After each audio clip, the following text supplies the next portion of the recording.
Okay. So, 11, anong oras? 11:08 ng gabi, no? While recording this. So, medyo malamig na ang panahon. Okay? So, pag-usapan natin ngayon yung, ewan ko lang po sa inyo, no? Especially yung mga tao na nagkaroon na ng comparison. Sino ba yung pag sinabi mo, sino yung mga taong pwede na mag-compare ng mga generations? Siyempre, ito yung mga taong nagkakaedad. Okay? So, ako hindi bata, hindi matanda. No? Ako ay medyo katatapos pa lang, no, sa aking kabataan at nagkakaroon na rin po tayo ng edad. Lahat po tayo on a daily basis, no? Nagkakaroon tayo ng edad habang lumilipas ang mga araw. Yung mga yung mga may edad 30 anyos dito. Okay? Ito magkaroon tayo ng comparison. Kung 30 years old ka ngayon, i-compare mo yung panahon nung 15 years old ka. Hindi ko sinasabi rito yung pangangatawan mo kasi obviously mas malakas ka nung bata ka kumpara sa ngayon. Although, kung ano yung kalakasan mo ngayon, ayan na yung new normal mo. New normal, ayan na. Okay? Pero hindi yan ang gusto kong tingnan natin. Ano ang asal ng mga tao nung panahon na 15 anyos ka, ngayong 30 anyos ka? Anong kaibahan? Okay? Ako ang nakita ko po sa pag-progress ng mga panahon, nakita ko po pride. Maraming naging prideful na mga tao. Okay. Alam po ba ninyo, kung tatanungin niyo po ako, ano ang number one na rason? Bakit naging prideful ang mga tao? Bakit lalo? Of course, the sin of pride, lagi na po yang nandyan ever since dati pa. Pero what I mean is, parang nag-escalate yata ng husto. Parang common na lang siya na, mga bata pa lang ngayon, prideful na, hindi po ba? Alam po ba ninyo, ano po ang pinakadahilan ngayon? Bakit lalo naging prideful ang tao? Lalo naging self-centered ang mga tao? Technology. See? Especially when you open your FB, makikita mo dyan, yung mga stories, yung My Day na tinatawag. No? Makikita mo dyan kung ano nung ginagawa ng iba. Mga kabataan to, mga bata pa lang. Siguro yung mga 7 years old, makikita mo, iba na yung kanilang pananaw. Parang hindi na sila nagkaroon ng normal na kabataan, katulad natin nung araw.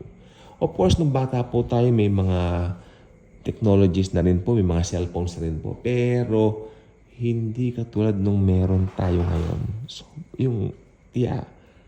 no? Kasi dito po sa may tinatawag na My Day o stories, short lang po yan. Kung gumagawa po ako ng stories ko sa TikTok, ako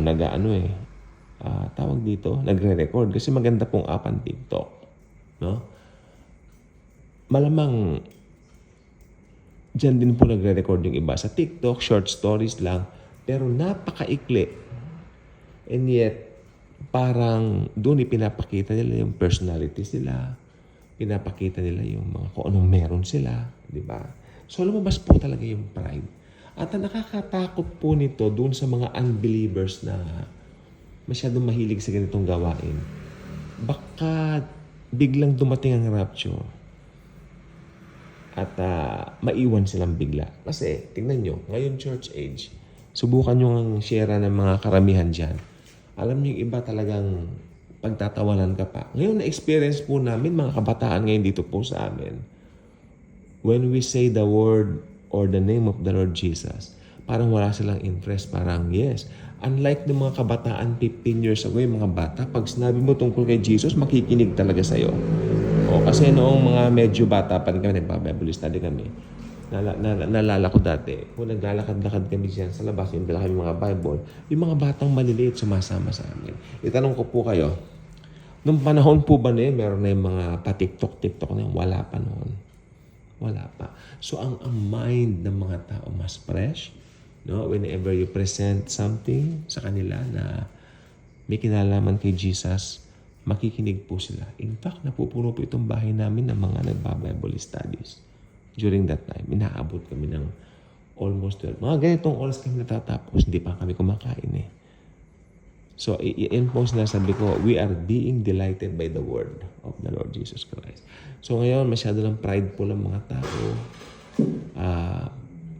Ewan ko, nakita ko po talaga, makikita mo yung mga actuations, yung mga itsura nila, doon sa mga minding nila, makikita mo talaga may pride, meron ng, hindi ko nila lahat, pero majority yes.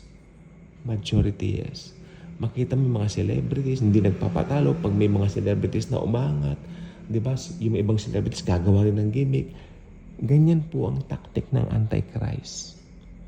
So, talagang nasa binubuksan na yung pavement, I believe, dito sa Antichrist. Dahil anytime, magra-rapture na po. Ako naniniwala po ako dyan. Kahit ano pang sabihin na, parang naging exaggerated na yung pangangaral ng tungkol sa eschatology and sa end times. Hayaan nyo lang po sila. Mangyayari ang nakalagay sa salita ng Diyos. Jesus is coming back. First, pupunta siya sa kanyang mga believers. Ito po yung rapture. Kukunin niya ang mga believers niya. After 7 years, alam na po ninyo, ma-unfold natin dapat ma-unfold. Lalabas ang Antichrist, ang false prophet, at magkakaroon ng mga malalakas na lindol. Alam na po ninyo yun. At Jesus will come back again together with us. Ma-unfold lahat yan. Huwag tayong mainip dahil kung anong ipinangako ng Biblia, ng salita ng Diyos, mangyayari. Kaya itong mga taong ganito na yung mga alam natin hindi pa saved, i-keep po natin na mag-share. Lagi po tayo mag-share. Hayaan na po natin kung sasabihin nila. Basta i-share po natin ang Word of God. Ito na po talaga yung panahon na napaka-importante na ma-sharean sila.